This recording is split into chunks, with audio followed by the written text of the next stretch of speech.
नमस्कार विद्यार्थी मित्रांनो. आता तुम्ही 11th ॲडमिशनसाठी तयार आहात. तुम्हाला तुमचा लॉग इन आयडी आणि पासवर्ड मिळालेला आहे. तुम्ही या ठिकाणी वेबसाईटवरती जाऊन या ठिकाणी टाकून घ्यायचा आहे आणि त्या ठिकाणी लॉग इन करायचं आहे. त्यानंतर आपण पार्ट 1 हा कसा भरायचा हे थोडक्यात समजून सांगणार आहोत. पार्ट 1 मध्ये तुम्हाला तुमचे कास्ट, कॅटेगरी, तुमचे पर्सेंटेज, इतर कुठलं तुमचं आरक्षण लागू असेल, तर ते तुम्हाला नमूद करायचं आहे. डॉक्युमेंट्स तुमची तुम्हाला अपलोड करण्याची संधी या ठिकाणी मिळेल. मार्क लिस्ट असेल, एल-सी असेल, नाहीतर तुम्ही तुमचं सेल्फ डिक्लेरेशन फॉर्मही या ठिकाणी लोड करू शकता. या ठिकाणी पहा मित्रांनो, पार्ट 1 साठी आपण लॉग इन केलेलं आहे. त्या ठिकाणी उजव्या कोपऱ्यामध्ये तुम्हाला या ठिकाणी डिटेल्स सगळे मिळतील. या ठिकाणी ॲप्लिकेशन फॉर्म पार्ट 1 कसा भरायचा आपण याच्या स्टेप बाय स्टेप समजून घेणार आहोत. तर या ठिकाणी तुम्हाला 8 ते 9 स्टेपमध्ये तुम्हाला पार्ट 1 फॉर्म भरावा लागेल.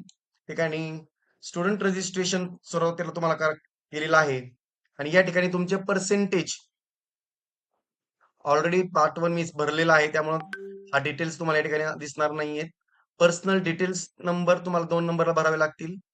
त्यानंतर तुम्हाला या ठिकाणी तुमचा ॲड्रेस असतील, तुमचे पर्सनल डिटेल्स, वैयक्तिक माहिती या ठिकाणी या पार्ट 1 मध्ये तुम्हाला सविस्तर भरायची आहे. कास्ट आणि कॅटेगरी रिझर्वेशन हा पार्ट मात्र अत्यंत महत्वाचा आहे विद्यार्थी मित्रांनो. तुम्हाला या ठिकाणी तुमच्या ज्या काही कास्ट कॅटेगरी आहेत, ओपन असेल, एसी असेल, एसीबीसी असेल, ईडब्ल्यूएस असेल, एसटी असेल किंवा एनटी असेल, तर या ठिकाणी तुम्ही तुमची कास्ट कॅटेगरी निवडायची आहे. त्यानंतर तुम्ही हँडिकॅप असाल तर येस म्हणा, मात्र त्यासाठी तुमच्याकडं त्याचे डॉक्युमेंट दस्तऐवज असायला हवे. जर तुम्ही अर्थक्वेक किंवा इतर प्रोजेक्ट अफेक्टेड असणार असाल, त्याचं सर्टिफिकेट तुमच्याकडे असेल, तर ते तुम्हाला या ठिकाणी लागेल. नसेल तर नो करा.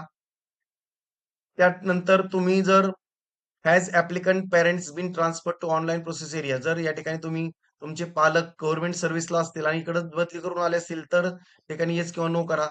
मॅक्झिमम विद्यार्थ्यांचं या ठिकाणी नोच असणार आहे. तुमचे फादर, ग्रँडफादर फ्रीडम फायटर असतील, नसतील त्याप्रमाणे ते क्लिक करून घ्यायचंय.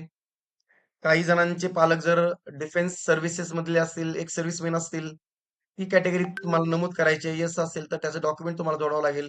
नो असेल त्याप्रमाणे करा. जर विद्यार्थी मित्रांनो तुम्ही स्पोर्ट्स कोट्यामध्ये अप्लाय करू इच्छित असाल, त्या ठिकाणी राज्य स्तरावर असेल, तालुका स्तरावर असेल, जिल्हा स्तरावरची तुमच्याकडे प्रमाणपत्र असतील आणि ते पात्रता तुमच्याकडे असेल, तर तुम्ही येसला क्लिक करू शकता आणि 5% स्पोर्ट कोटा राखीवसाठी तुम्ही या ठिकाणी अर्ज करू शकता. त्यानंतर तुम्हाला या ठिकाणी मायनॉरिटी कोटा ॲडमिशनसाठी सुद्धा तुम्हाला अप्लाय करता येईल. मायनॉरिटी कोटा हा फक्त मराठी मातृभाषा नसणाऱ्या विद्यार्थ्यांसाठी आणि हिंदू धर्म नसणाऱ्या विद्यार्थ्यांसाठी लागू आहे. लिंग्विस्टिक मायनॉरिटी आणि रिलिजियस मायनॉरिटीसाठी तुम्ही अप्लाय करू शकता. येस म्हणाल त्याप्रमाणे तुम्हाला तुमचं लिंग्विस्टिक मायनॉरिटी टाकावी लागेल. कुठली भाषा तुमची मराठी सोडून आहे, कन्नड, तमिळ, तेलुगू त्या ठिकाणी टाकावं लागेल. जर तुम्ही हिंदू नसाल, तर ख्रिश्चन असतील, शीख असतील, बौद्ध असतील, या ठिकाणी तुम्हाला तुमची रिलिजियस मायनॉरिटी नमूद करावी लागेल. मायनॉरिटी कॉलेजेस सेपरेट आहेत. त्या ठिकाणी तुम्हाला अप्लाय करता येऊ शकतं विद्यार्थी मित्रांनो. जर तुम्हाला तुमची मातृभाषा मराठी असेल तर मात्र तुम्ही नो म्हणणार आहात. त्याचप्रमाणे तुम्हाला जर तुमच्याच कॉलेजमध्ये, तुमच्याच शाळेमध्ये 11वी-12वी साठी अप्लाय करायचं असेल, तर इन हाऊस कोटासाठी तुम्हाला अर्ज करता येऊ शकतो. मात्र तुमची शाळा सोडून तुम्हाला बाहेरच्या कॉलेजमध्ये जायचं असेल, तर तुम्ही इन हाऊस कोट्यासाठी अप्लाय करायला नको आहे. तुम्ही तिथं नो करा. मात्र तुमच्याच शाळेच्या 11वी-12वी अटॅच असणाऱ्या कॉलेजमध्ये तुम्हाला हवं असेल, तर मात्र विद्यार्थी मित्रांनो तुम्हाला येस म्हणावं लागेल आणि ही सर्व माहिती या ठिकाणी सेव्ह आणि नेक्स्ट करायची आहे. त्याचप्रमाणे नेक्स्ट कॉलम आहे पहा, क्वालिफिकेशन डिटेल्स तुमचे मार्क्स आउट ऑफ 5 सब्जेक्ट टाकावे लागतील, पर्सेंटाईल टाकावे लागतील. रिक्वायर्ड डॉक्युमेंट्स जे काही आवश्यक डॉक्युमेंट आहे तुम्हाला त्या ठिकाणी लोड करायचे आहेत. ज्यामध्ये 10वीचं मार्क लिस्ट असेल, तुमची शाळा सोडल्याचा दाखला असेल, तो या टॅबवरती तुम्हाला अपलोड करायचा आहे. सेव्ह आणि नेक्स्ट करायचं आहे. त्याचप्रमाणे या ठिकाणी पहा 3 टॅब आहेत. आवश्यक डॉक्युमेंट तुम्ही लोड करा, नेक्स्ट करा आणि विद्यार्थी मित्रांनो आपण पार्ट 1 कसा भरायचा तो शेवटच्या टप्प्यात आता आलेलो आहोत. या ठिकाणी पे ॲडमिशन प्रोसेस फी या ठिकाणी तुम्हाला भरावी लागेल. ठिकाणी ऑनलाईन पद्धतीने डेबिट कार्डद्वारे तुम्ही या ठिकाणी पैसे भरू शकता. त्यानंतर शेवटचा टप्पा आहे पार्ट 1 चा. तो म्हणजे सर्व माहिती व्हेरिफाय करून तुम्हाला लॉक करायची आहे. या ठिकाणी हा पार्ट अत्यंत महत्त्वाचा आहे. त्याशिवाय तुम्हाला पार्ट 2 फॉर्म ओपन होणार नाही. पार्ट 2 फॉर्म तुम्हाला भरता येणार नाहीये.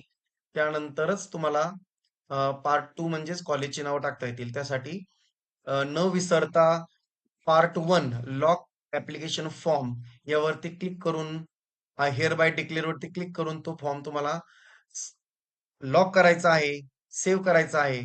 त्यानंतर तुम्हाला या ठिकाणी डॅशबोर्डवरती जाऊन तुम्हाला तुमचं स्टेटस या ठिकाणी ॲप्लिकेशन फॉर्मचं दिसेल.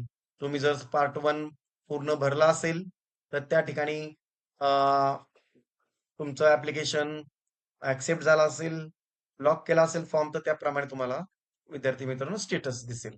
तर नेक्स्ट व्हिडिओमध्ये आपण पाहूया की पार्ट 2 कसा भरूया. धन्यवाद.